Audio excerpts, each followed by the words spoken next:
Carte sur table. Carte sur table. Prenez le rendez-vous sur Aussi FM tous les dimanches à partir de 9h. Mesdames et messieurs, bonjour. Nous sommes aujourd'hui dimanche 1er mai de l'année 2016. Bonne fête du travail à vous tous. Bienvenue sur Aussi FM émettant depuis le premier arrondissement de Cotonou et sur Urban FM de Parakou. Vous avez fait le bon choix. C'est l'heure de votre émission hebdomadaire 4 sur table. Un pays moderne se construit par les réformes courageuses et non pas des acrobaties qui foulent aux pieds la volonté de l'intérêt du peuple. Un vent de réformes souffle sur le Bénin depuis l'installation donc des ministres du gouvernement Talon. En témoignent donc les premières mesures prises par le chantre du nouveau départ et son équipe. Comment se porte le Bénin depuis le 6 avril dernier? Pour répondre à cette interrogation, nous avons invité ce matin M. Jacques Ayadji, syndicaliste, activiste, soutien de ABT pendant l'élection présidentielle de 2016, président du mouvement ad hoc pour la réhabilitation de l'image du Bénin Marib. Nous sommes ensemble jusqu'à 10h30. Vous avez la possibilité d'intervenir dans cette émission à partir de 10h. Prenez du plaisir donc sur Aussi FM et sur Urban FM de Parakou. Monsieur Jacques Ayadji, bonjour. Bonjour. Et merci d'avoir accepté notre invitation. C'est un plaisir. Voilà, comment allez-vous? Très bien. Voilà. Alors, je le disais donc en introduction, vous êtes syndicaliste, activiste et président du mouvement ad hoc pour la réhabilitation de l'image du Bénin. Que devient le Marib aujourd'hui? Bon, d'abord, permettez-moi de saluer vos auditeurs. Oui. Parce qu'il y a un moment que nous ne sommes plus parlé de ce studio-là. Je les salue. Oui. Je saisis également l'occasion pour saluer le premier travailleur du Bénin, qui est le président Patrice Talon. Qui a fait d'ailleurs 6 ans. C'est quand 6 ans? 58 ans, je pense. 58 ans, tant pour moi. Aujourd'hui. Je lui souhaite un très bon anniversaire. Je souhaite que Dieu et les mains de nos ancêtres l'accompagnent à réussir son mandat unique pour le bonheur des Béninois. Parce que son échec sera l'échec de nous tous. Et c'est pourquoi tout Béninois doit œuvrer pour que ce mandat soit un mandat de succès.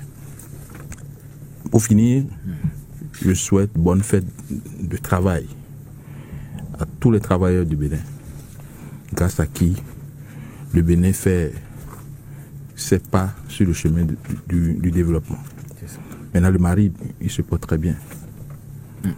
Très bien. Très bien, c'est tout. Oui. Parce que vous me demandez comment le Marib se porte. Bon, il se porte très bien. Si vous voulez un développement, voilà. Alors, justement, on va y aller. Qu'est-ce que vous avez déjà fait sur le terrain avec le Marib? Eh bien, écoutez, nous sommes là pour nous insurger contre tout ce qui ternit l'image de notre pays. Vous savez que d'abord on a dit que c'est un mouvement ad hoc. C'est le standard de l'eau qui a fait que nous avons mis sur les fonds baptismaux ce mouvement-là et toutes les réactions que nous faisons chaque fois que le Bénin est traîné dans la boue, eh bien ça rentre dans la droite ligne des actions du Marib. C'est ça. Le Marib ne fait que dénoncer. On a cette impression, Monsieur Jacques Ayadji, vous n'avez pas le pouvoir d'agir, de faire des propositions donc concrètes aux institutions de la République. Vous êtes sûr que nous ne faisons que dénoncer? Chaque fois que nous dénonçons des choses, nous faisons des propositions. C'est ça. Si ces propositions n'ont pas eu la chance d'être prises en compte sous le régime Yahi, ce n'est pas une raison pour dire que nous ne faisons que dénoncer. Lorsque nous avons sorti le scandale de l'eau, on a demandé qu'il faut sanctionner. On n'a sanctionné personne jusqu'à maintenant. J'espère qu'avec le régime de la rupture et le nouveau départ, et comme Jean-Baptiste Elias a demandé, il faut que ce dossier sorte des tiroirs pour que nous puissions repartir devant la représentation nationale pour que les poursuites nécessaires soient engagées. C'est ça. Parce que tant que nous n'allons pas mettre fin à l'impunité dans notre pays, eh ben, rien ne marchera.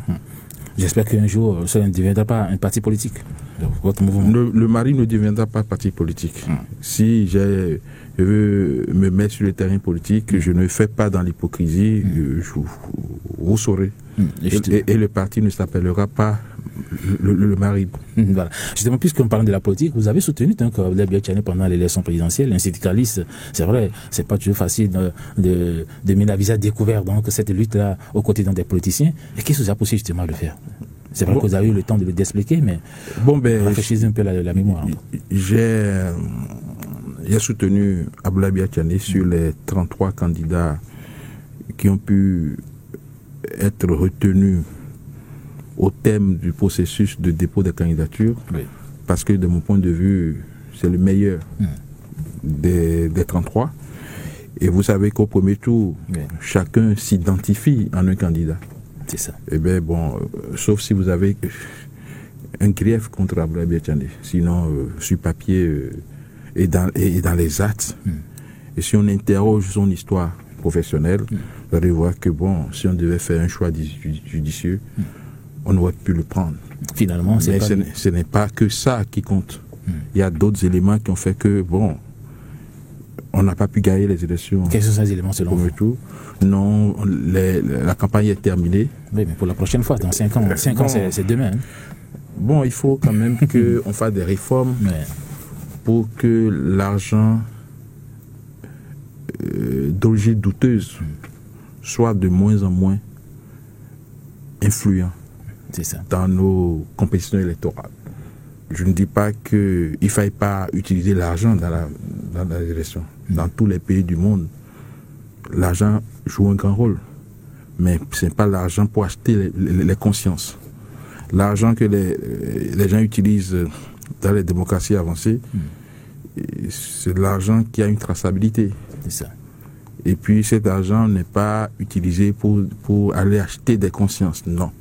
Donc si on peut faire des réformes pour que l'argent influence moins les élections, je pense qu'on peut avoir la chance donc de placer à la tête de nos pays des gens rien que par rapport à leurs idées, à leurs capacités et aux propositions qu'ils font pour le pays.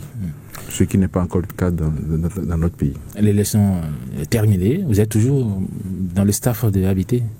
C'est fini, après les élections, c'est... Non, pourquoi vous dites ça? Nous sommes au gouvernement. Ah oui. Vous savez que nous jouons un rôle clé dans le gouvernement aujourd'hui. Donc, je pense qu'il faut qu'on laisse le premier tour de côté et qu'on parle du second tour. C'est ça. Au second tour, nous avons fait bloc derrière Patrice Talon pour qu'il devienne président plutôt que d'aller nous remettre encore à la France. C'est ça. Nous allons revenir donc sur cet aspect de Patrice Talon, son gouvernement et autres, mais nous allons rentrer dans les vifs du sujet. Et la visite du ministre Hervé Romain donc à l'aéroport de Cotonou, puisque vous êtes dissecteur dans des transports, monsieur Jacques Ayadi. Justement, le ministre est allé vérifier donc le nouvel aéronef présidentiel. Et alors, on a vu qu'il y a eu beaucoup de choses qui ont été dites par rapport à cet avion, à cette Boeing 727 donc du Bénin. Qu'est-ce que vous connaissez concrètement donc de ce sujet-là, de cette affaire? Je ne connais rien de ce sujet. Ah bon. Je ne suis pas dans le dossier. Et moi, je fais très attention aux cadres qui parlent devant la presse et sans précaution. Qu'est-ce que vous voulez dire par là? Non, ce que j'ai suivi, il y a une forte dose de sensationnel dans ce qui a été dit. Bon, on n'a pas trouvé une plaque quelque part, une plaque qui serait éprouvée au feu. Bon, même si l'avion brûle, la plaque doit rester. Donc, même si on a fait un constat de l'absence d'une plaque, on n'a pas besoin de dire tout ça là. L'avion, même si l'avion brûle, on doit trouver ça. Non, je ne pense pas. Moi, je ne veux pas me prononcer sur ça. Je vais me renseigner sur le dossier. J'ai eu l'occasion d'échanger un peu avec l'ancien ministre des Travaux publics sur le sujet. Il dit, mais comment vous avez acheté un avion que vous avez présenté à la population comme un aéronef neuf, alors il se fait aujourd'hui que c'est un avion de seconde main. On ne sait même pas si c'est de seconde main, enfin, un avion d'occasion. Bon, il a de la réponse qu'il fallait, que c'était pas neuf. C'est pas neuf. Donc c'est la bande défilante au niveau de l'ORTB qui a comment on l'appelle, qui a semé cette confusion là. Donc, et comment c'est fait que le chef de l'État, le président Bolignaï, il a pris l'avion avec tout ce qu'on l'on dit sur cet aéronef, c'est pas assez risqué. Mais qu'est-ce qu'on a dit sur l'aéronef? Il n'y a pas de document, c'est ça, non? Il n'y a pas de document. Il n'y a pas de plaque d'immatriculation. Ça suffit là. Moi, je ne veux pas les défendre.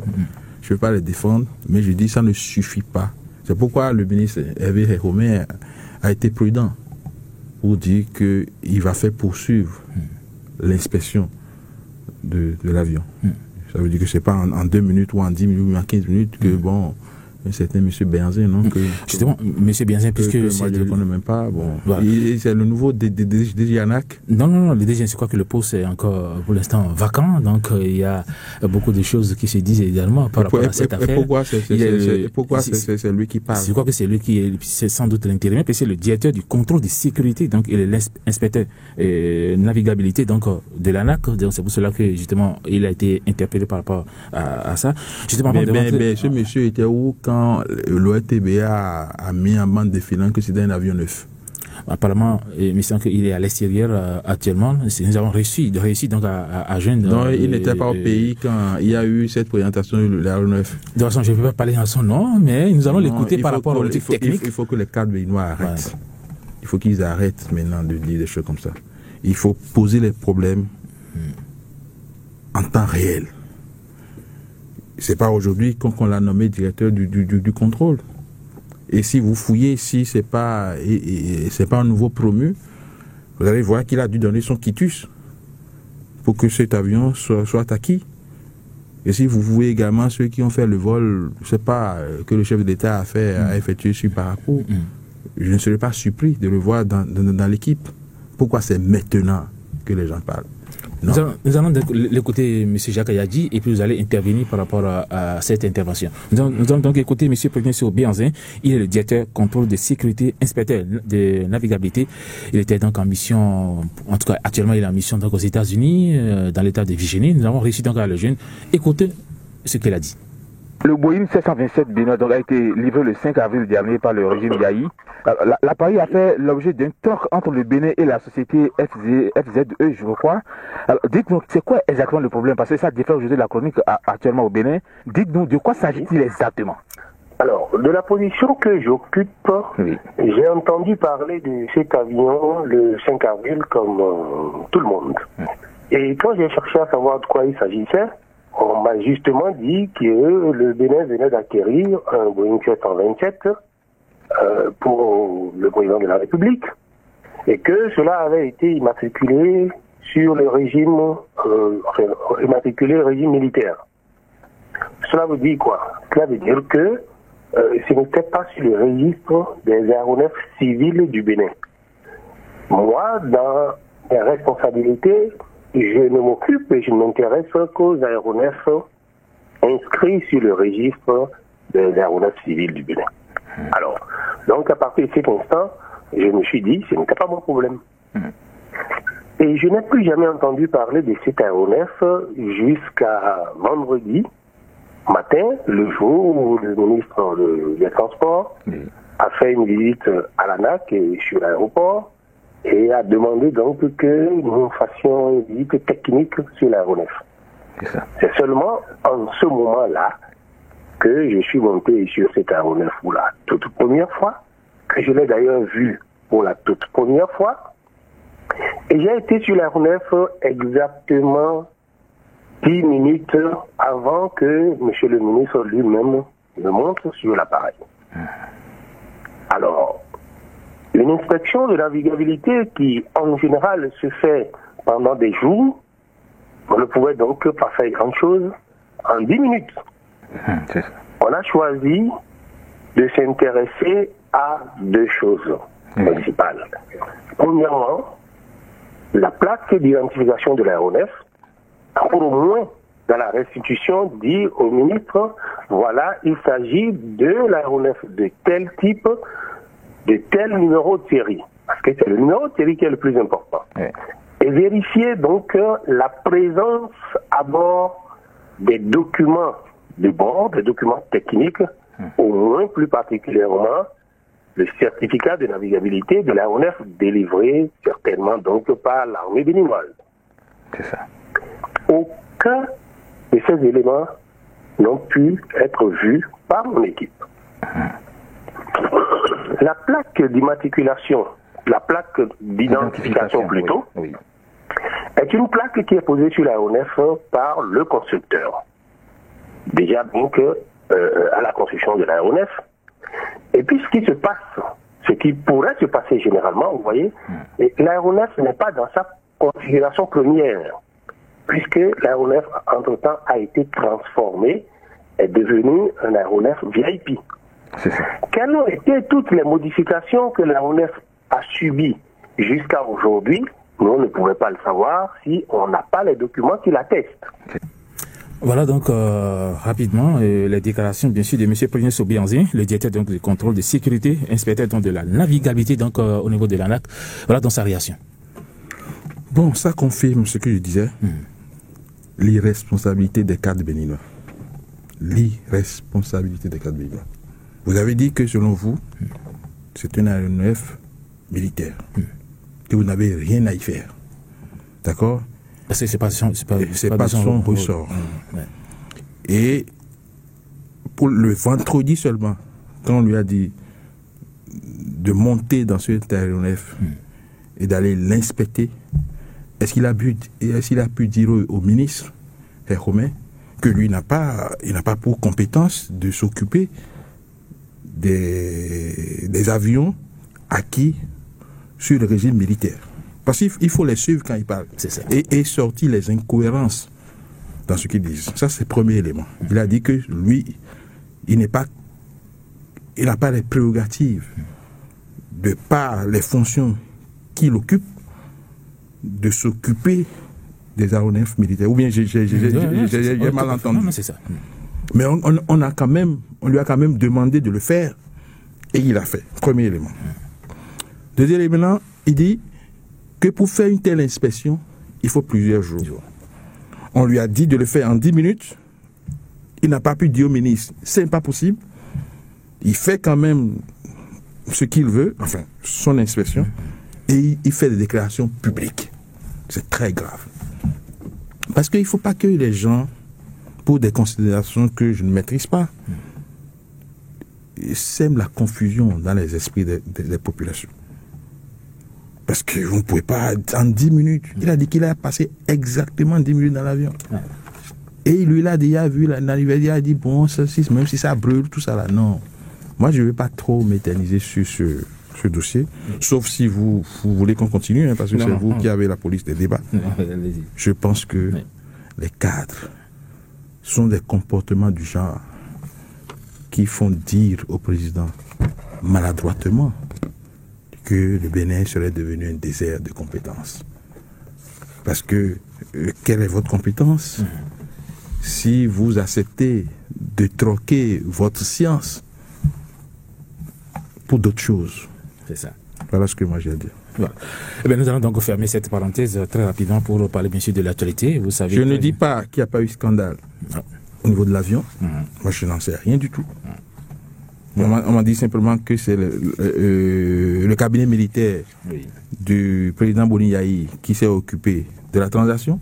Je ne sais pas si ça s'est bien passé, mais moi, je dénonce seulement le comportement de M. Benzin qui me paraît un peu irresponsable. Mais il a voulu se tirer d'affaire par rapport à ça, parce qu'il a dit qu'il n'est pas militaire. Donc, tout voilà. Ça là, et que bon, il a appris ça le 5, et comme ce n'est pas civil, lui, de par ses fonctions, il ne s'occupe que de ça. Or, voilà un avion acquis par les militaires, et on lui demande, un civil lui demande d'aller inspecter, il est quand même allé inspecter. Et après, il fait des déclarations tapageuses pour... Moi, je ne suis pas d'accord. Alors, vous savez que le gouvernement de la rupture, justement, a adopté plusieurs projets de décret lors donc de sa séance de jeudi dernier. Alors, il y a une commission de vérification de la régularité des concours directs de recrutement d'agents de l'État, désormais. Alors, votre appréciation par rapport à ça? Mais c'est un combat de nous tous. Vous savez que cette affaire de concours-là... c'est maintenant Laurent et moi-même qui avions commencé par tirer sur ça pour demander que ces concours soient annulés.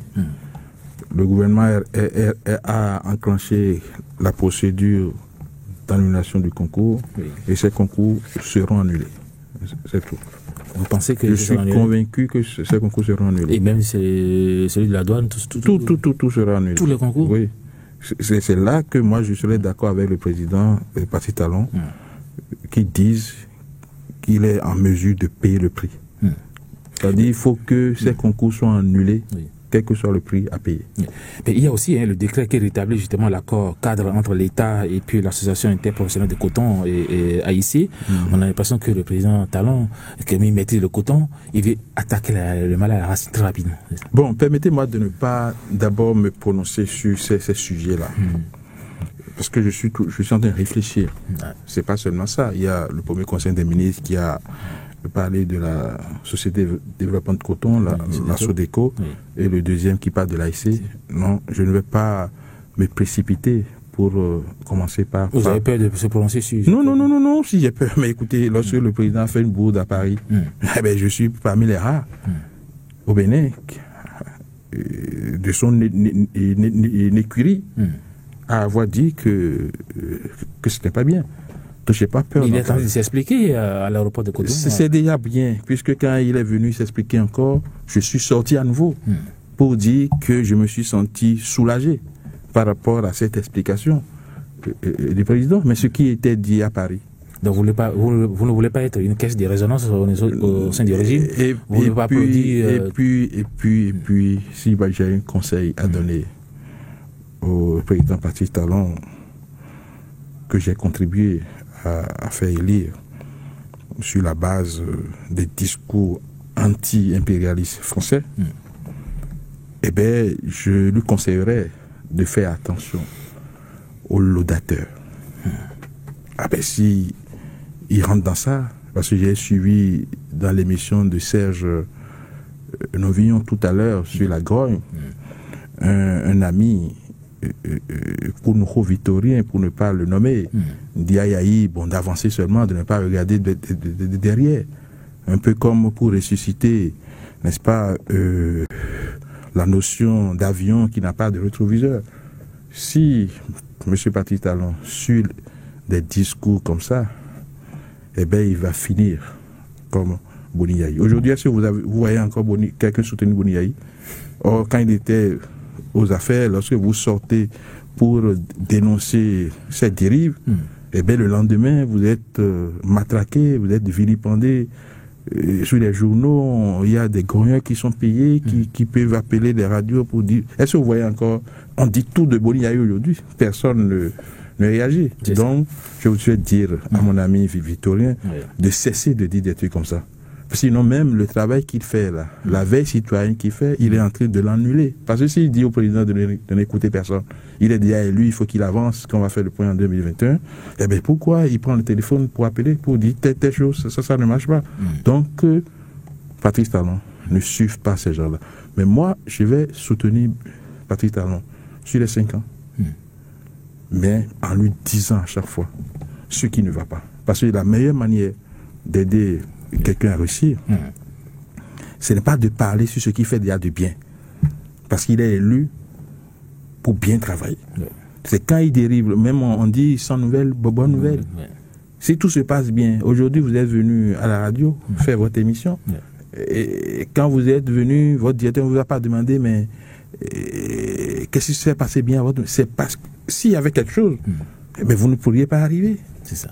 Donc, que les gens ne soient pas là pour dire oui, bon, il faut avancer. Non, si on fait ça, il va échouer.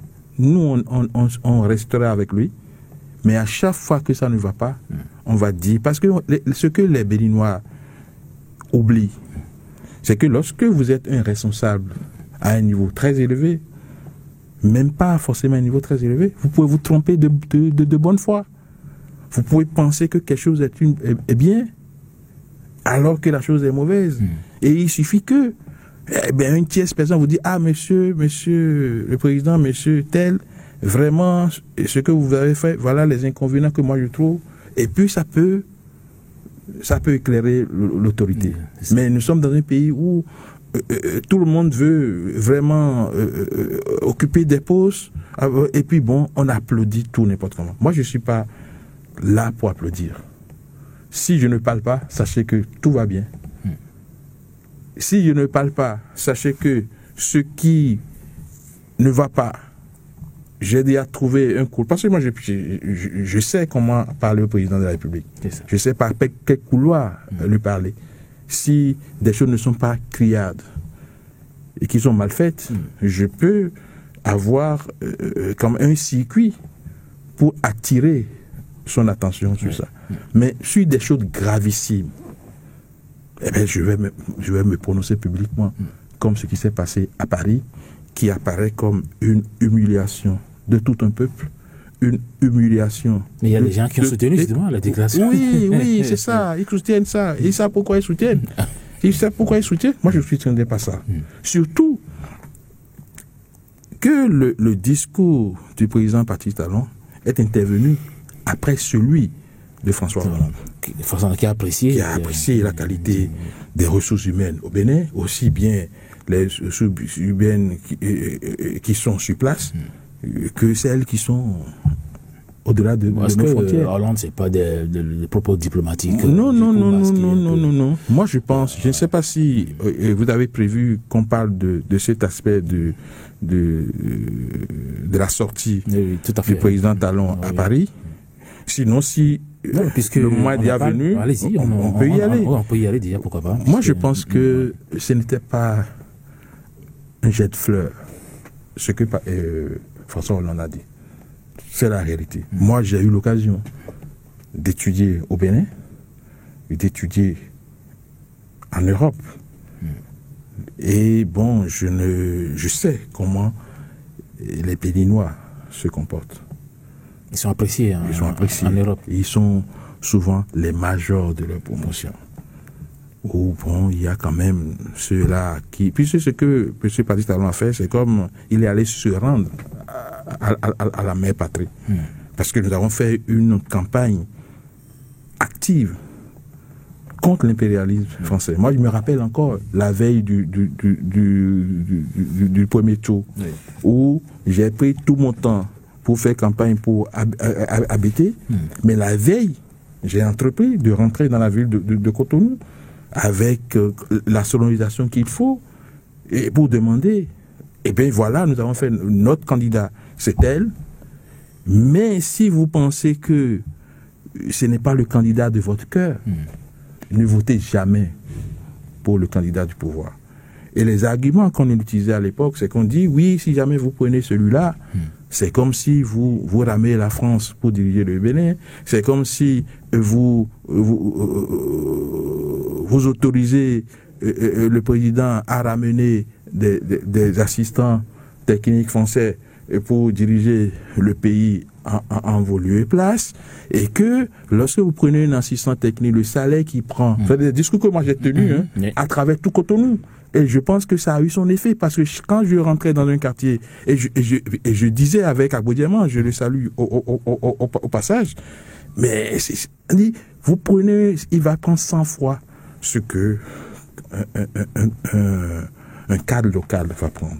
Si on finit de faire tout ce discours-là, et qu'on arrive à faire échouer Lionel Zinsou, et que la première sortie du président et comment on appelle Patrice Talon en France vous apparaît comme un président qui allait se rendre à la France, mais ça doit vous choquer. C'est ça. Nous sommes sous ce choc-là et je pense que il a déjà compris. Donc les excuses publiques, vous avez laissé ranger au placard. Ce qui s'est passé à Cotonou, c'est déjà des excuses publiques. S'il pouvait faire plus, parce que je ne peux pas demander au président de venir s'aplatir devant un peuple. Tout à fait. Mais je me suis exprimé, j'ai demandé qu'il s'excuse publiquement devant le peuple.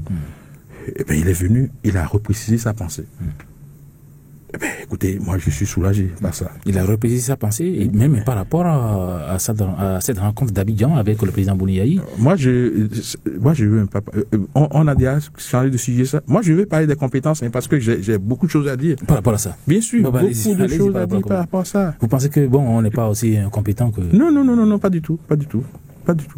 Moi, je vais donner un conseil, avant de faire mon développement, un conseil au président de la République pour constater de lui-même qu'il y a des compétences dans notre pays. Première chose, il faut qu'il mette les gens qu'il faut à la place qu'il faut. Il y en a dans le pays. Deuxièmement, il faut qu'il les laisse travailler. Et troisièmement, qu'il les apprécie sur les résultats. C'est ça. Mais s'il fait comme Boni Yahi, son prédécesseur, aller inaugurer les... Non, même, je pense, j'ai commencé par la nomination. Parce que le départ, c'est là. Comment positionner les cadres? C'est ça. Sous Boni Yahi, il suffit d'aller faire un discours, une déclaration publique pour dire qu'il est Dieu ou quelque chose, et puis le lendemain, vous êtes nommé. J'ai connu quelqu'un qui est devenu une DRH, ensuite plusieurs fois ministre, rien que parce qu'il y a eu une déclaration. Si un homme, parce qu'on est de la même église, je connais également quelqu'un qui a fait stage dans une entreprise de la place, une société d'État de la place, stage qui n'a pas été renouvelé par les autorités de cette société-là, et parce que cette personne-là est dans l'écurie de Boni Yahi, elle est redevenue directrice générale de la structure. Vous savez de quoi je parle? Voilà quelqu'un qui vient au CFM, il fait 3 mois de stage ici, il décide de ne pas, comment on appelle, renouveler son contrat, son stage, et puis Charles Toko reste quelque part, et puis bon, il prend un papier pour dire, bon, à partir de maintenant, directeur de choses. C'est pas bien. Et puis cette personne-là devient ministre après. Lorsque vous nommez les gens sur la base du clientélisme, comme ça, eh bien, vous ne pouvez rien espérer d'eux. C'est ça. Est-ce que vous, Hospice de Dravo, vous êtes fiers des ministres de Boni Yahi? À quelques exceptions près. Lorsque vous voyez les ministres, leur posture, vous êtes fiers? Non, mais on en a souvent dénoncé ici sur les antennes. Ça, c'est les nominations. Les nominations, oui. Je pense, Patrice Talon a dit qu'il est prêt à aller chercher les compétences, quel que soit, enfin, d'où elles se trouvent. D'accord? Il faut qu'il les cherche ici. Sur le plan national. Il y en a suffisamment. Ou qu'il fasse appel à la diaspora. Parce qu'il faut être patriote pour aller étudier dans les pays développés et revenir travailler ici. Ouais. Il faut vraiment avoir une forte dose de patriotisme pour revenir. Donc, il faut que le président Patrice Talon rende attractif, n'est-ce pas, le travail dans l'administration publique béninoise. C'est ça. Et il va voir que les gens vont revenir. Moi, j'ai plein d'exemples à donner pour montrer que, eh bien, il y a des compétences dans le pays. Mais comment ça fait qu'il y a des compétences et dans toutes les sociétés d'État, il y a échec, rien ne marche. Je vous ai dit. Il y a aussi un problème. Non, rien ne marche. Mais ça y a dit. Il faut faire le diagnostic. Parce que lorsque vous posez mal le problème, vous diagnostiquez mal le problème, vous allez trouver une fausse solution. C'est vrai, on constate que dans les sociétés, ça ne marche pas. Ça ne marche pas. Mais pourquoi ça ne marche pas? Moi, je vais vous donner un exemple. Je prends la direction qui est la mienne, la direction générale des travaux publics. On construit les routes. Vous savez que j'ai dénoncé tout le temps un scandale sur la route à Kassato-Boïkan, où il y a eu surfacturation. Celui à qui on a confié ce secteur-là, enfin cette direction-là, donné à Mouzou, que je salue au passage, lorsque l'entreprise chinoise a déposé son devis, la lettre qu'il a écrite pour rejeter ce devis-là, ça existe. Ça existe. Mais quelqu'un a eu l'intelligence de le convoquer à la présidence de la République. Et là-bas, on dit, mais de quoi toi tu te mêles? C'est pourquoi je dis au président Patrice Talon, lorsque il va identifier les compétences, il va les positionner, qu'il les laisse travailler et qu'il les apprécie aux résultats. Mais aujourd'hui, vous allez condamner celui-là. Il a fait ce qu'il a à faire. Il a dit ce n'est pas bon.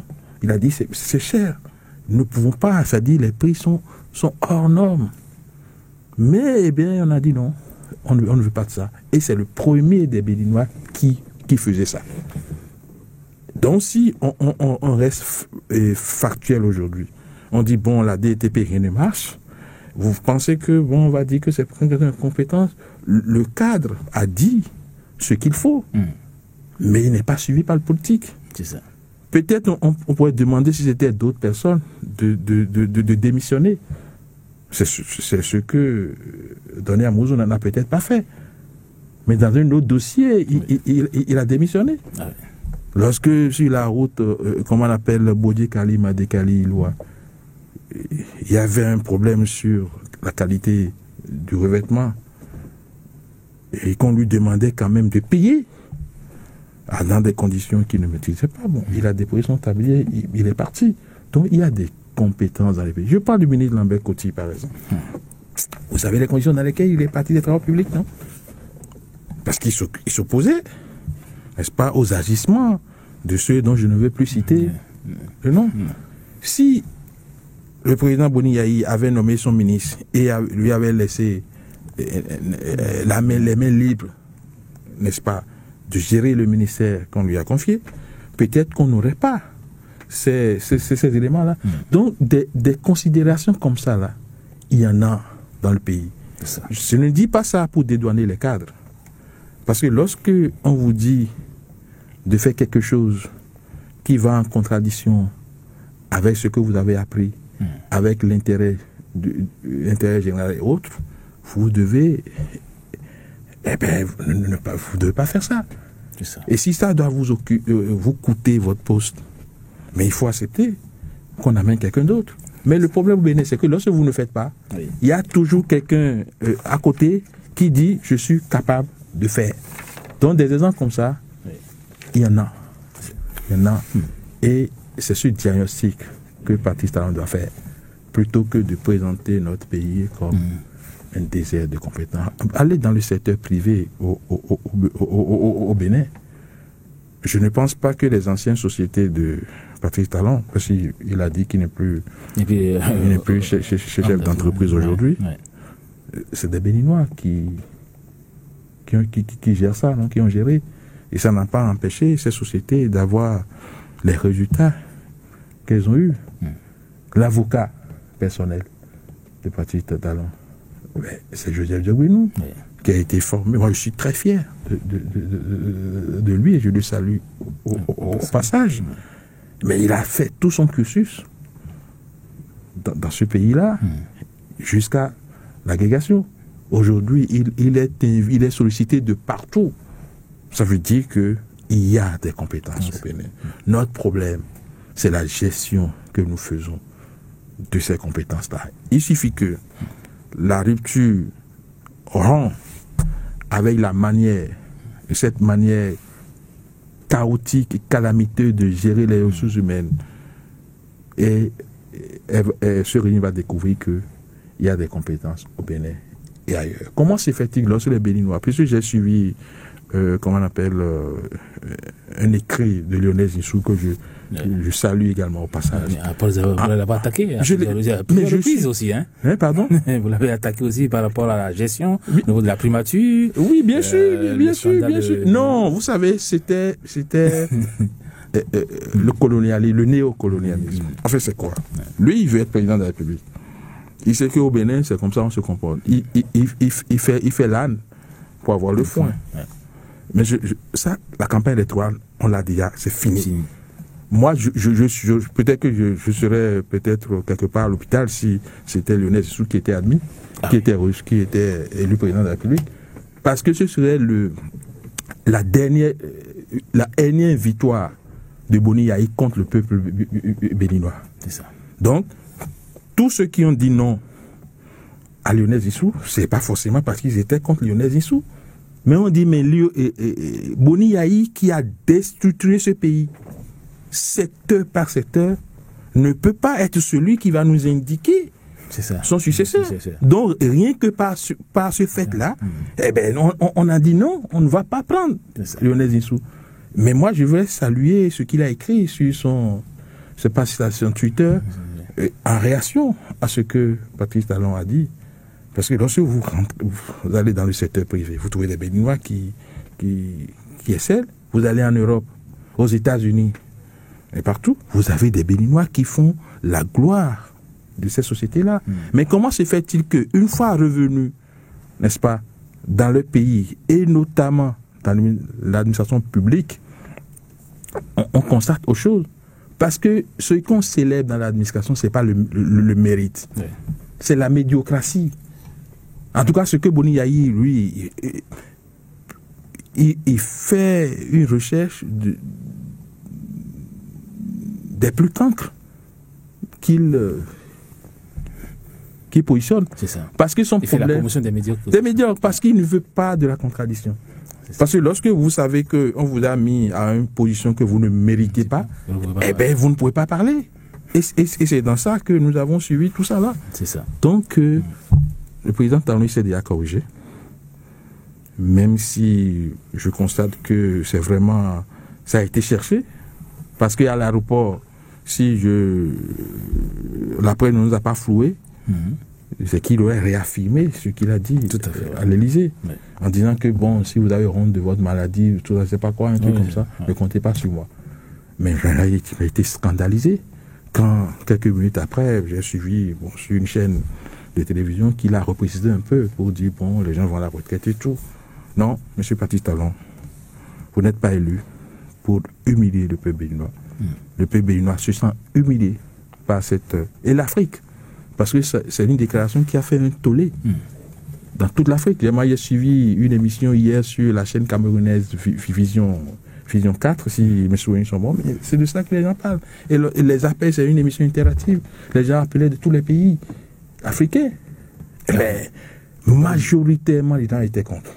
Et je cite également l'ancien président de l'Assemblée nationale ivoirien. Vous avez vu qu'il s'est prononcé sur sa page Facebook Twitter, où il a dénoncé ces propos de... Donc, même si M. Patrice Talon avait de bonnes intentions et qu'il voulait dire quelque chose qui est vrai, qu'il reconnaisse quand même qu'il s'est mal exprimé, et qu'il en présente des excuses. C'est ça. Parce que s'il dit quelque chose de bien et que personne ne comprend, personne à part quelques turiféraires, parce qu'il faut qu'il fuit ces turiféraires-là. Personne. Si vous êtes un enseignant dans une classe, vous êtes un très bon enseignant, un excellent, et vous avez un effectif de 50 personnes, ou bien de 30 ou de 40 dans votre salle, et vous dispensez un cours, et personne ne comprend ce cours-là, eh bien, il faut remettre en cause votre qualité d'enseignant. Et c'est ça que je lui demande au président Patrice Talon. C'est ça. Maintenant, au niveau des réformes administratives dans les ministères, puisque vous êtes des syndicalistes, il y a les postes des directeurs de l'administration et des finances, DAF, qui va revenir. Donc ce poste-là, ça, c'est des propositions, c'est pas encore officiel. Alors, il y aura plus de DRH et DRFM qui font des marchés avec le ministre, avec d'autres opérateurs pour bouffer, pour sucer franchement donc les caisses donc, de l'État. Est-ce que vous êtes d'accord qu'on supprime ces directions techniques, DRFM, DRH et autres IGM? Non, ils n'ont pas dit qu'ils vont supprimer. Je n'ai pas l'impression que c'est parce que j'ai lu. En fait, ils ont parlé de fusion de la DRH et de la DRFM. Je pense que c'est une bonne chose. Et ça deviendra la direction de l'administration et des finances. Voilà. Je crois que c'est une très bonne chose. Il faut encourager le gouvernement à aller sur ce terrain-là. Parce que avant c'était comme ça.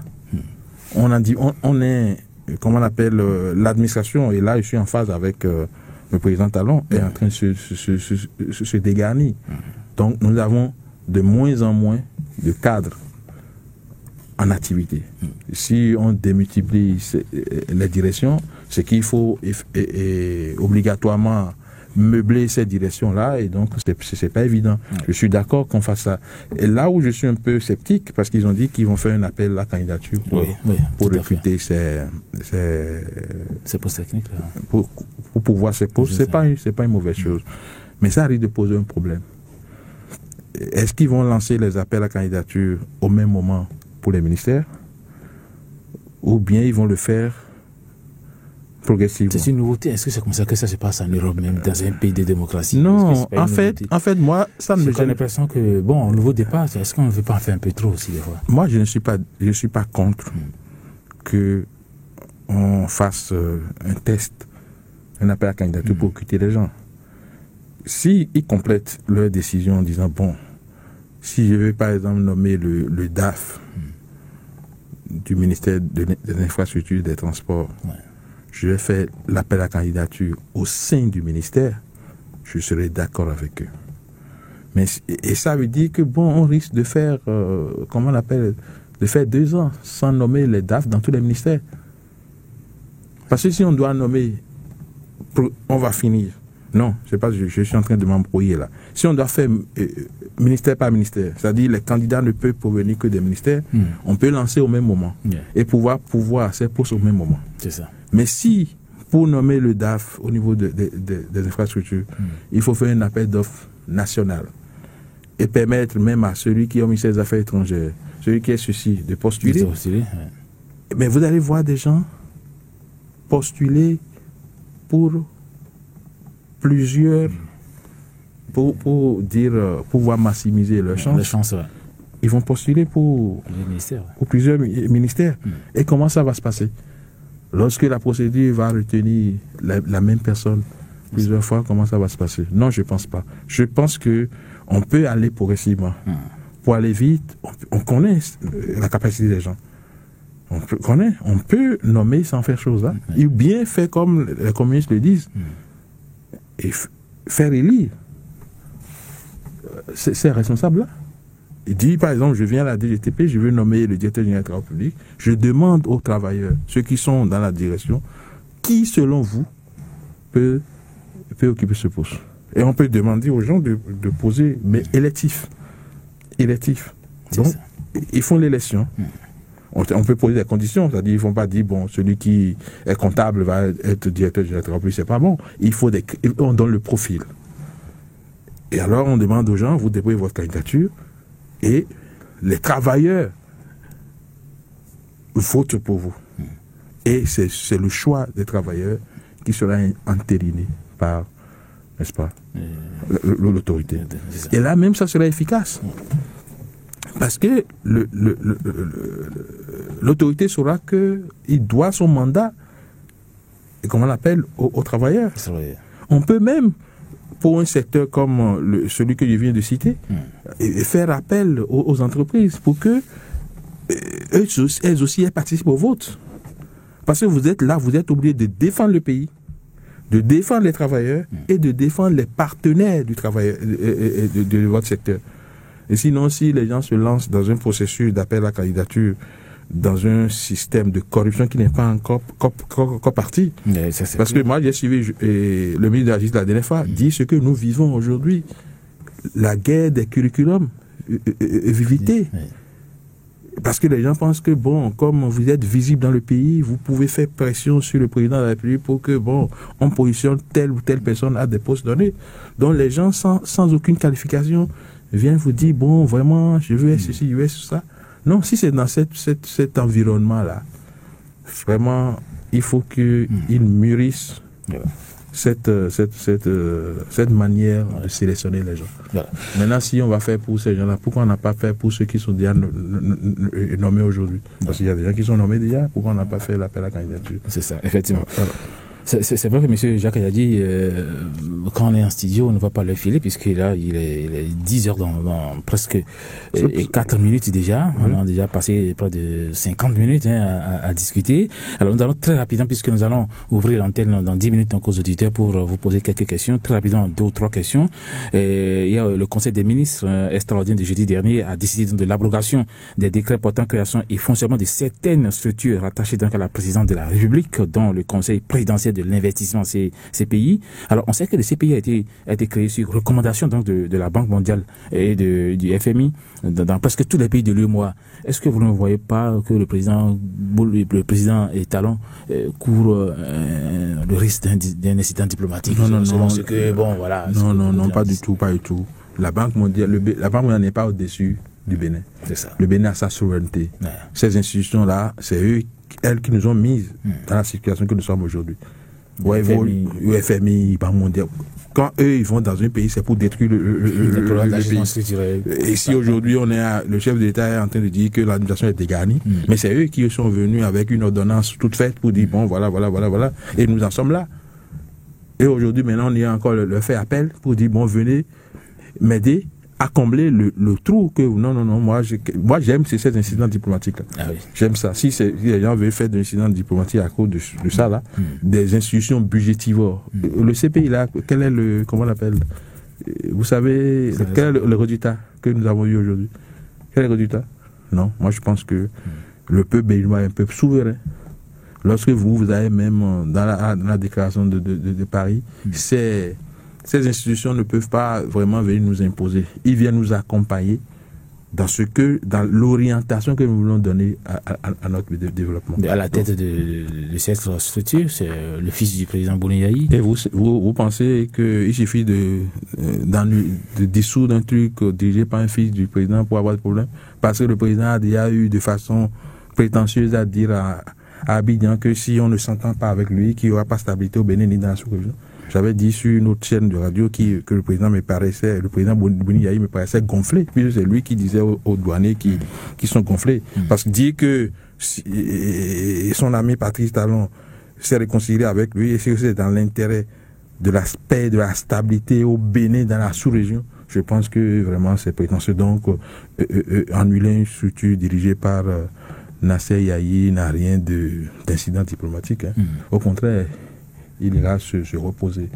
Se reposer. Ouais.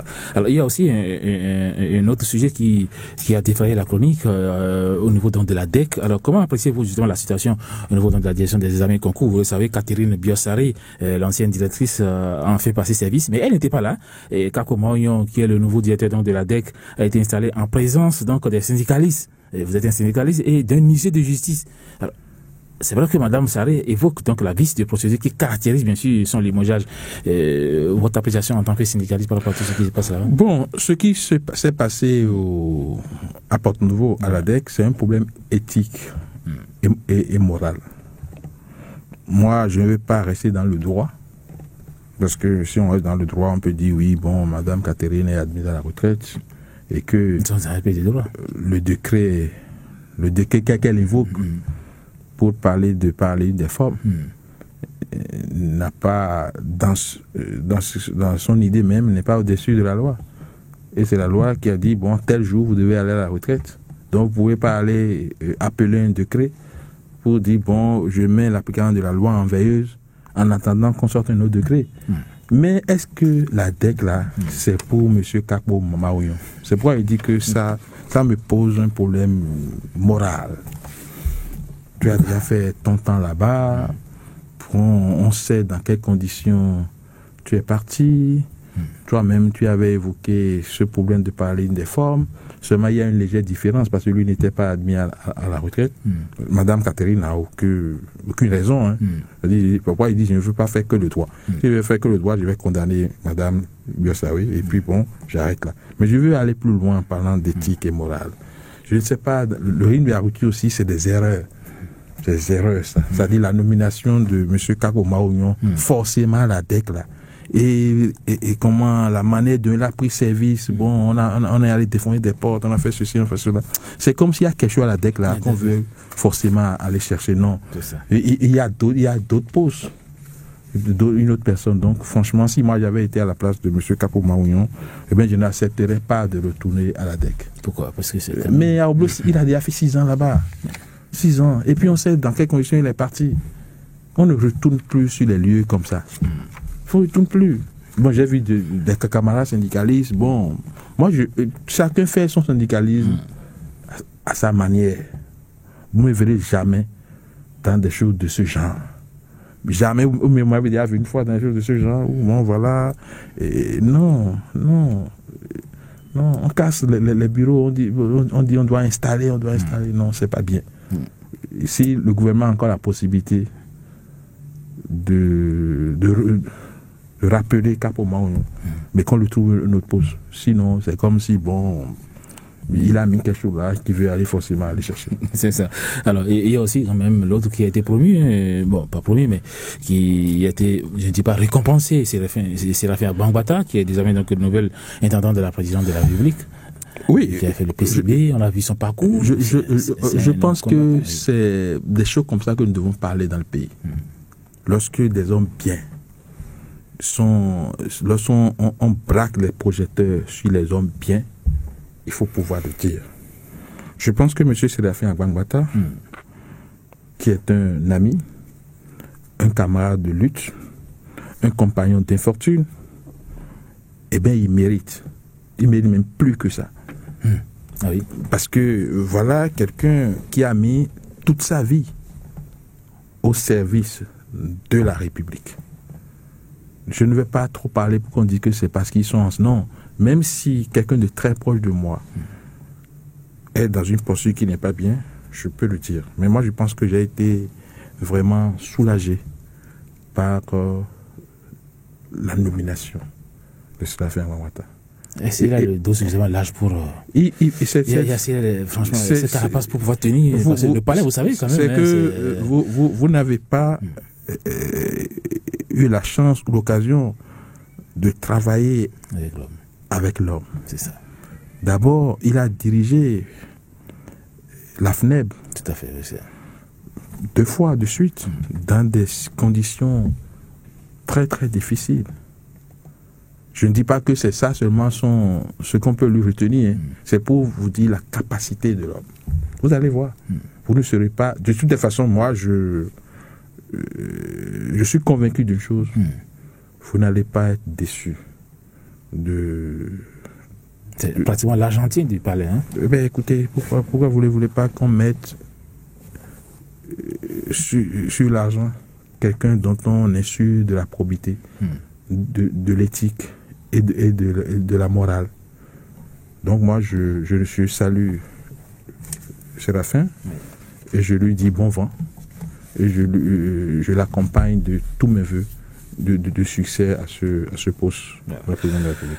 Avant d'ouvrir l'antenne donc aux auditeurs donc de Iban FM de Parakou et puis de Océan FM émettant donc de Cotonou, rapidement pour la fête du travail, puis c'est le 1er mai. Alors on savait que le secteur informel occupe quand même 70% de l'économie, mais on a tendance à oublier donc cette frange donc de travailleurs là. Vous êtes syndicaliste, est-ce que désormais vous allez collaborer, vous allez les appeler pour savoir exactement ce qu'il faut, parce qu'ils contribuent également à l'économie du... Non. Vous savez, nous sommes dans un monde de rapport de force. C'est ça. Ok? Si vous êtes les plus nombreux et que vous n'êtes pas organisés, eh bien, personne ne parlera de vous. Donc, la recommandation que moi je peux leur faire, c'est de s'organiser en syndicat pour défendre leurs intérêts. C'est tout. Sinon, mais nous, on ne peut pas aller dire, bon, pardonnez, venez. Non, ça ne se fait nulle part. C'était informel. Ils ne contribuent pas grand-chose, même les tasses et autres, là. Comment ça va se faire? Eh ben, c'est les gens qui pensent qu'ils ne contribuent pas. Hein. Parce que même le volet social, c'est ça. Si tous ceux qui travaillent dans ce secteur informel, tous ceux qui arrivent à joindre les deux bouts, s'ils n'avaient pas ça, mais c'est une bombe. Donc, rien que ça, il faut quantifier cette contribution-là. Il faut la quantifier. Donc moi, je le recommande, mais vous avez vu ceux qui vendent les essences frelatées, c'est interdit. Mais quand même, ils sont tellement en association qu'ils sont reçus par... D'abord, ils ont été reçus par Boni Yahi. Bon, je ne sais pas si Oloya a eu les 50 milliards que Yahi Boni lui avait donné là. Je suis en bonne position maintenant. Un chèque de 50 milliards, bon, il a eu ça, ce monsieur-là. Non, je pense que peut-être il a juste reçu un peu, mais pas les 50 milliards. En tout cas, j'ai vu Boni Yahi publiquement devant caméra dire que, bon, 50 milliards. C'était, c'est fin de la campagne. J'ai vu également le candidat Lionel Zissou recevoir les EM et les vendeurs d'essence pour dire, bon, voilà, lui, une fois au pouvoir, il va pas. Donc, c'est des gens qui sont pris en compte. Les gens, on tient compte d'eux, mais je leur demande de mieux s'organiser pour que, à des occasions solennelles comme celle d'aujourd'hui, qu'ils puissent aussi parler pour dire, nous sommes dans l'informel à cause de telle chose. si vous réglez tel problème, et puis nous pouvons quitter notre statut d'informel pour rentrer dans le cadre purement formel. Mais je m'en voudrais de ne pas, par rapport aux institutions que le chef d'État a dissoutes là. Je vais parler de l'autorité de régulation des marchés publics. Qu'on ne peut pas dissoudre, parce que c'est une loi c'est le code des marchés publics qui a institué cette institution-là. Mais je voudrais que le chef d'État envoie à l'AMP une mission d'audit. Ce qui se passe là-bas, c'est hors d'entendement. Moi, je suis en procès avec eux. Parce que ils font mal leur boulot, mais on refuse. Et même qu'on en parle. Et ceux qui ont le courage de les dénoncer, eh bien... Il n'y aura plus de marché, il n'y aura plus rien, c'est ça? Pardon? Non, c'est pas fait de marché, c'est que du chantage. Bon, on peut vous amener au tribunal. Comme si le juge qui est là-bas, bon, il ne sait pas lire les lois. Je pense que il faut que le chef d'État envoie une mission d'audit à l'AMP pour qu'on aille voir ce qui se passe. Et je suis disposé à contribuer. Parce que si ils veulent faire un nouveau départ, s'ils veulent que les choses changent dans le pays, et que sur la chaîne de passation des marchés, on met des gens de qualité douteuse, eh bien, ce n'est pas évident. Vous pesez vos mots, hein. Pardon? Vous pesez vos mots. Mais des qualités écoutez, moi, s'ils ne sont pas d'accord, qui viennent ici, moi j'ai des dossiers sur lesquels ils ont fait preuve soit de corruption, soit d'incompétence. Parce que si vous devez faire quelque chose que vous ne faites pas, soit vous êtes incompétent, vous ne savez même pas, ou bien vous êtes corrompu. Et puis, il me semble également que l'AMP est sous la tutelle du président de la République. Et que pour que les gens de l'AMP aillent en mission en dehors du territoire national, il faut que l'ordre de mission soit signé au niveau du secrétariat général de la présidence de la République.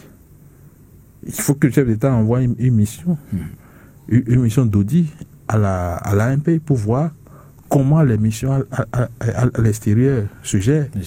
Qui sont les signataires des ordres de mission pour aller à l'étranger, pour qu'on voie clair comment les ressources de l'AMP sont gérées. Moi, je voudrais que ça soit fait, parce que si on ne revoit pas la chaîne des passations, parce que tous les scandales partent de là. Et lorsque vous savez que leurs décisions sont sans recours, on met des gens, parce que le président parle de compétence, la compétence ne suffit pas. Il y a la compétence, il y a l'éthique et la morale, et surtout le patriotisme. Le premier élément, c'est le patriotisme. Si vous n'aimez pas votre pays, vous allez mettre votre compétence au service d'autres personnes. Donc, je recommande fortement, et nous allons marteler ça suffisamment pour que une mission d'audit aille à l'ARMP pour pouvoir mettre cette institution ou ceux qui l'animent aujourd'hui hors d'état de nuire à notre pays. Voilà, mesdames et messieurs, je rappelle à toutes fins utiles que nous sommes accompagnés de M. Jacques Ayagi, syndicaliste, activiste et soutien du président ABT pendant l'élection présidentielle. Voilà, il est dans ce studio pour l'émission Cas sur table. Nous allons donc ouvrir l'antenne aux auditeurs. C'est le 70-79 pour ceux qui sont, bien sûr, du réseau Move. Et puis, vous savez également, le numéro direct sur OCM. Apparemment, il semble déjà que nous avons plusieurs auditeurs de l'autre côté de la baie vitrée. Le premier auditeur en ligne, bonjour. Oui, éminent journaliste, bonjour. Bonjour. Sylvestre Ouroulade. Oui, Sylvestre Ouroulade, oui. Le tout-puissant, Jacques a dit bonjour. Bonjour. Courage à vous, félicitations. Merci. Je suis content puisque vous suivez régulièrement les grognes. Bon, que pensez-vous de la haute cour de justice aujourd'hui? Nous sommes déjà à la troisième mandature. Pour dire, mes gars, Théodore Olo, je ne sais pas celle qui est là, c'est quoi, la Fouda ou quelque chose là, je ne sais pas. Mais cette institution n'a jamais jugé. J'ai tenté, comment dire, sur la gauche ce matin, quelqu'un est venu m'injurier. Que moi, je n'ai pas lu la Constitution, que c'est constitutionnel. Or, depuis plus de 15 ans, l'argent du contribuable, on partage en poche, ils ont des véhicules, ils ont des gars du corps. Mais comment voyez-vous? C'est du n'importe quoi. Oui. Celui qui a parlé, et puis il était plaidé, moi je l'ai plaidé, aujourd'hui que je suis plus plaidé pour, comment dirais-je, cette alliance de honte qu'ils ont fait à Porte-Novo. Il a même dit que jamais il a combattu le parti Talon dans ce pays. Deuxième question, M. Sylvestre Loulol. Merci Sylvestre pour cette question, pour cette préoccupation. Deuxième auditeur en ligne, bonjour. Auditeur en ligne, bonjour. Oui, bonjour. Oui, à qui avons l'honneur? Victorien Kounoho. Victorien Kounoho, oui, allez-y pour votre préoccupation. Salut, moi au passage, mon cher Jacques Ayadi. Bonjour Victorien. Jacques, allez-vous demander à BT le paiement de ici service? Parce qu'il a promis, même si ce n'est pas lui qui est au pouvoir, il a promis, avec le gouvernement Talon, vont-ils payer? Deuxième préoccupation, la situation qui prévale au niveau des véhicules d'occasion, qu'est-ce que vous pouvez considérer Jacques, qu'est-ce que vous pouvez conseiller au président Talon dans les médias, surtout les faux frais, la douane et autres? D'accord. Jacques Ayadi, je vous encourage. Merci beaucoup, Monsieur Victorin, pour votre intervention. Nous allons prendre le troisième auditeur en ligne. Bonjour. Auditeur en ligne, bonjour. Allô? Oui, bonjour. À qui avons l'honneur? Je suis dans Sokoufi. Diminuez un tout petit peu le pouce de votre le volume de votre pouce récepteur, autant pour moi. Oui, voilà, parce qu'on vous attend. Essayez donc de nous faciliter la tâche au niveau de nos oreilles. Voilà, diminuez un peu le volume, s'il vous plaît. Pardon? Voilà, allez-y. En fait, moi, je salue votre invité, M. Ayadi. Oui. Je vous salue aussi. Oui, bonjour. En fait, je vais parler de la déclaration du président à Paris, c'est-à-dire en Côte d'Ivoire. Il suffit seulement que le président dit cela, et ce qui se passe actuellement en Côte d'Ivoire entre les Béninois. C'est-à-dire, on nous insulte à tout moment. Quand tu fais un geste, on vous traite de dire incompétent dans votre pays. Voilà un président qui va à Paris, qui dit qu'on est incompétent dans notre pays. C'est ça. Il pense de ça, au fait. En fait, c'est déjà publié en Côte d'Ivoire. Qu'est-ce qu'ils pensent de ça? Il faut qu'ils nous disent au fait. Il n'a qu'à nous expliquer qu'est-ce que c'est la compétence au Bénin. Voilà. Apparemment, vous êtes en Côte d'Ivoire, vous êtes à Abidjan? Apparemment, il est parti sur la pointe des pieds. Nous allons prendre un autre. Aimeriez-vous dans le gouvernement de notre président Patrice Talon? Deuxième, je vous demande, il faudrait que, puisque Yahya Boni, lors de l'ancien président qui a laissé le pouvoir, quand on nomme un ministre, qu'il sache que ce n'est pas éternel, et quand il quitte là, qu'il ne devient pas immédiatement opposant. Je voudrais lancer un appel à nos ministres qui sont élus nouvellement. Troisième, monsieur Ayadi, je voudrais dire, puisque vous êtes au moins, ou bien, quel que soit le rang que vous occupez aujourd'hui, vous êtes le conseiller du président Talon. Je voudrais vous demander, est-ce que vous allez nous aider, nous artisans, que le président Talon nous aide aussi à avoir des millions d'artisans, le million artisanal, comme les artisans en ont. Il faudrait que les artisans aussi aient le million artisanal. Et troisième, pour finir, puisque vous aviez accompagné le président ABT, et c'est lui qui avait dit qu'il va payer l'argent de ICC Service. Et comme vous êtes là ce matin, vous allez nous dire, est-ce vrai que ça sera une réalité? Voilà. Merci beaucoup, monsieur Moussa Fatayi, du Ségléa Nord. Nous allons donc très rapidement, monsieur Jacques Ayadi, répondre aux préoccupations donc, des auditeurs. Nous allons commencer par Sylvestre. Voilà. Que dit de la Haute Cour de justice aujourd'hui? Bon, j'ai suivi la grogne ce matin. Monsieur Victorin Kounho n'a pas tort dans ce qu'il a dit. Parce que M. Sylvestre avait proposé au président Talon de dissoudre la Haute Cour de justice. La Haute Cour de justice étant une institution constitutionnelle, le président ne peut pas la dissoudre. Maintenant, on peut comprendre ça dans le cadre de la réforme, des réformes actuelles. Peut-être que M. Sylvestre est en train de proposer à Patrice Talon, dans ces réformes, de prévoir comment la dissolution ou la disparition de la Haute Cour de justice. Donc, si il veut que j'apprécie l'échange qu'ils ont eu sur la grogne, je ne peux que prendre fait et cause pour Victorin Kounho, que j'ai condamné dans mes propos là, tout à l'heure là. Mais sur ce terrain, on ne peut pas, c'est comme si on demandait au président Patrice Talon de dissoudre l'Assemblée nationale. Il ne peut pas le faire. OK? Ou bien de dissoudre le médiateur de la République. Oui, ce médiateur de la République, c'est une loi qu'il a instituée. Donc, voilà ce dossier. Maintenant, Victorin qui me parle de ICC. C'est ça. C'est une promesse, monsieur, du président Abete. Oui, mais Abete, c'est pas lui le président de la République. OK? Il a dit que si il est élu, eh bien, il paiera. Et il a dit comment il va le faire. C'est ça. Les Béninois ne lui ont pas fait confiance.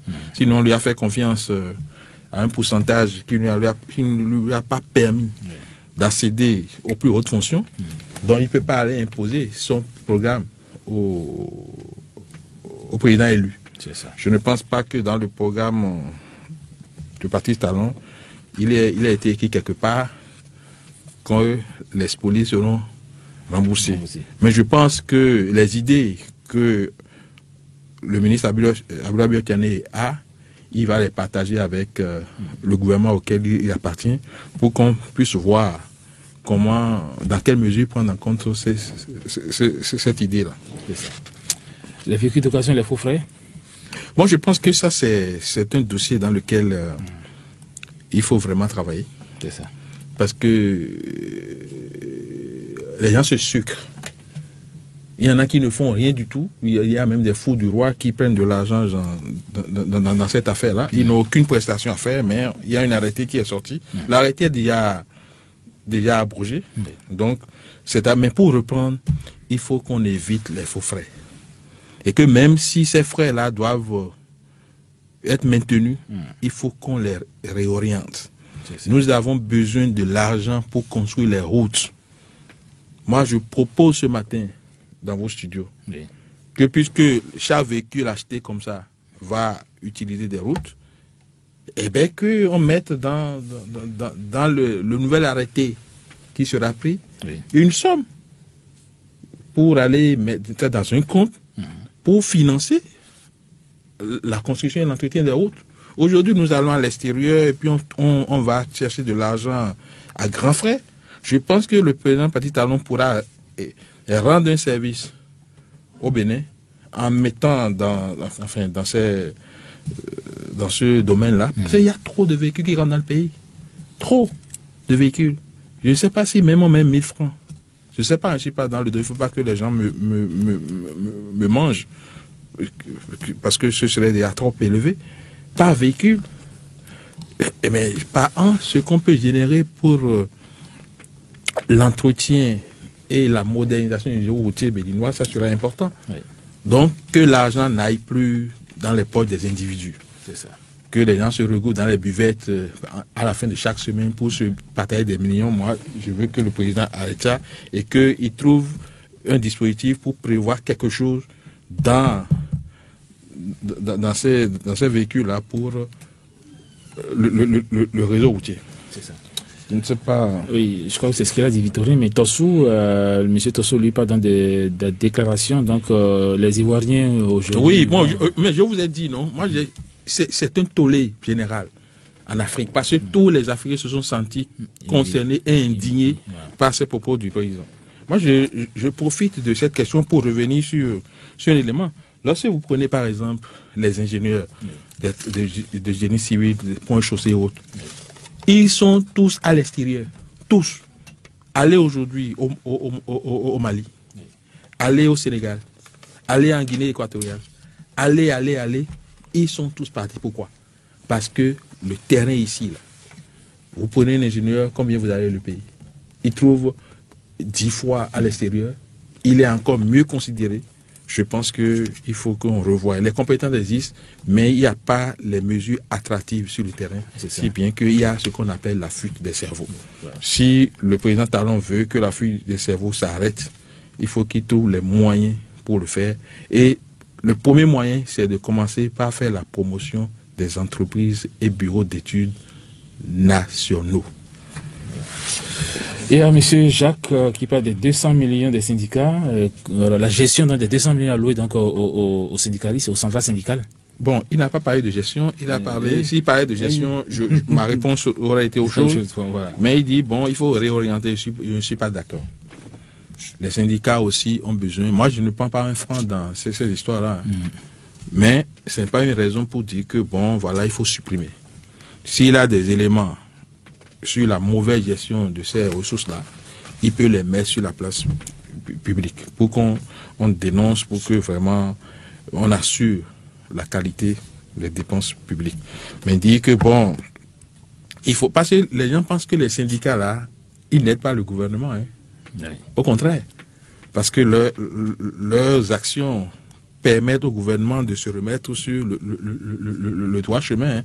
Donc les syndicats ont besoin d'être financés, mon cher ami. C'est ça. Mais si c'est mal géré, vous pouvez nous dénoncer, comme nous dénonçons aussi les autres. Qu'est-ce que le président Patrice Talon Boni Yayi est en train de vous hanter encore. Non, pas du tout. C'est vrai que c'est 10 ans, c'est pas facile. Voilà, mais je crois que on va y arriver. Alors, il dit pourquoi le directeur général de la SBE est toujours là, alors que bon, voilà, qu'est-ce qu'il attend? Non, on va pas se presser pour changer quelqu'un. On a dit qu'il faut mettre l'homme qu'il faut à la place qu'il faut. Ouais. Il faut un petit temps quand même pour identifier la personne et la positionner. C'est pas encore tard. Les gens n'ont qu'à attendre, les bonnes décisions seront prises. Moi, je ne suis pas encore... c'est vrai que c'est un peu énervant, mais bon, il faut que... Dans le délaissage, ça faut que les gens prennent le mal en patience. Ça sent le délaissage. Oui, parce que ces messieurs-là, s'ils quittent leur poste, c'est pas sûr qu'ils obtiennent une retraite très paisible. Hein, donc, il faut pas... Il y a beaucoup de dossiers sales. Oui, il y a trop de dossiers, donc il faut qu'on voie clair dans ces affaires-là, donc voilà. Il faut qu'après les gens soient pressés. Moussa Fataï, alors quel poste aimerez-vous occuper?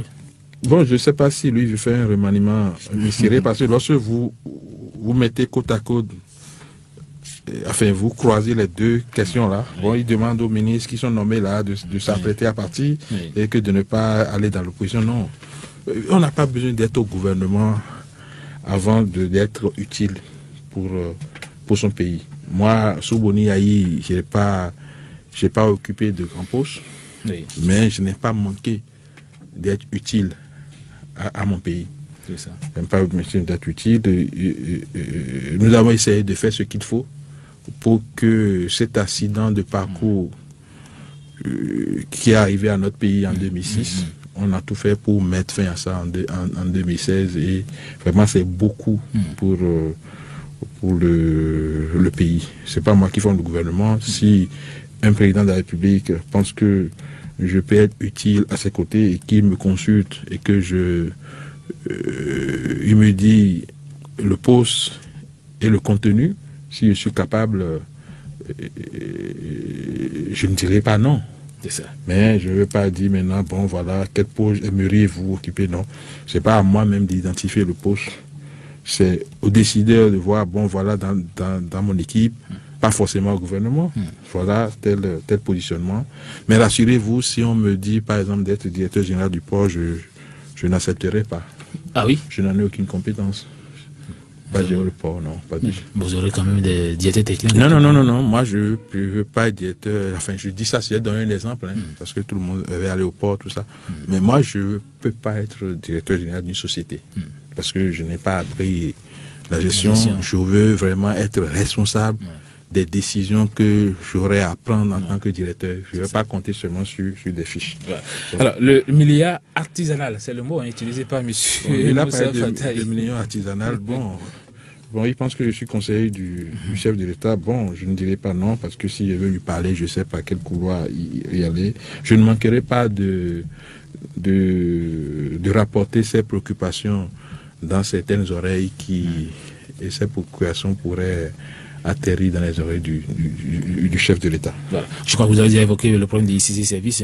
Oui, c'est pas... Il est 10h30 pile dans nos studios. Votre mot de fin. Bon, je réitère mes vœux de bon anniversaire au président de la République. Je lui souhaite plein succès pour son quinquennat unique. J'implore Dieu et les mains de nos ancêtres pour qu'il soit accompagné. Mais je vais lui dire aussi que il ne faut pas qu'il compte seulement sur Dieu et les mains de nos ancêtres.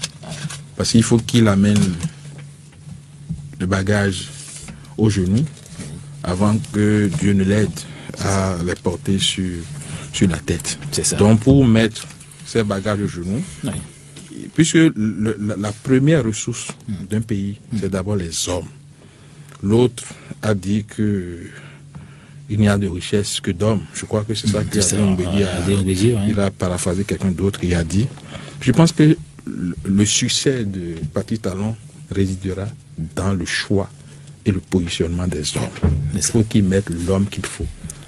D'abord, il faut qu'il reprenne son diagnostic pour comprendre que le Bénin est aride. Ou bien comment on dit ça? Je ne sais pas, le contraire du désert, je ne sais pas quoi. En tout cas, c'est le contraire. C'est qu'il y a trop de compétences dans notre pays. Il faut qu'il aille les chercher. Reprendre son diagnostic, mettre l'homme qu'il faut à la place qu'il faut. Et puis leur laisser la main libre de travailler. De ne pas leur indiquer ce qu'ils ont à faire. De les juger sur les résultats et de ne pas hésiter à retirer sa confiance à ces hommes-là et à ces femmes une fois que les résultats seront négatifs. S'il fait ça, eh bien il va réussir. Qu'il prenne une grande distance vis-à-vis des laudateurs, des fous du roi. Les fous du roi doivent être des personnes. Les fous normalement des rois, c'est quoi? C'est les gens qui vont se dissimulent dans la population, écoutent les préoccupations des gens et les rapportent au roi. C'est ça l'expérience que moi j'ai des fous du roi. Mais les fous du roi qui disent que tout ce que le président fait, c'est bon, c'est bon là. Si il ne fait pas, il ne fuit pas ces gens-là, il est foutu. En tout cas, nous, on sera là. Ceux qui, je compte sur certaines personnes autour de lui, qui ne manqueront pas de lui dire, Monsieur le Président, il faut que les gens soient à l'aise pour lui dire, Monsieur le Président, vous êtes trompé. S'il devient un maître pour le pays, son résultat, son bilan sera plus chaotique que celui du président Boniaï. Et c'est sur ces mots que je voudrais remercier vos auditeurs et leur dire que d'abord je salue Urban FM. Je pense que l'émission est relayée sur Urban FM à Parakou. Je n'ai pas encore eu le temps d'aller là-bas parce que chaque fois qu'on fait des programmes, je vois la distance, ça ne passe pas. Je pense que je vais profiter d'un déplacement à Parakou pour aller quand même découvrir le studio tout à fait, et faire plaisir. C'est les gens super bien quand même, parce que faire plaisir aux populations de Parakou. Parce qu'arrivé là-bas, vous allez beaucoup manger de la Bon, je connais bien Parakou. Là, je vous conseille d'aller voir Patelo Gomez. Merci beaucoup, je connais bien Parakou. Je vais voir très souvent.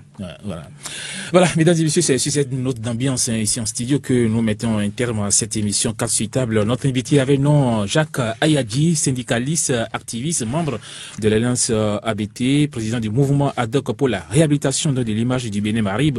Avec lui, nous avons donc fait le tour d'horizon de l'actualité nationale, les déclarations du président Talon à Paris, la polémique autour donc de l'aéronef présidentiel, les réformes administratives dans les ministères et j'en oublie. Monsieur Jacques Ayadji, merci d'avoir été là. C'est moi. Voilà, merci. donc à tous les techniciens de Urban FM de Paracourt, dirigés donc de maître par Parteno Gomez. Cabine technique ici en studio, Rock Botoredo, caméra Semiat Yessoufou, assistant Chantal Sessou, réalisation Serge Novion et puis préparation et présentation, hospice Kouenou de Darbo au micro. Retrouvez-nous dimanche prochain sur ces mêmes fréquences. Excellente journée dominicale à toutes et à tous. Salut chez vous. Carte sur table.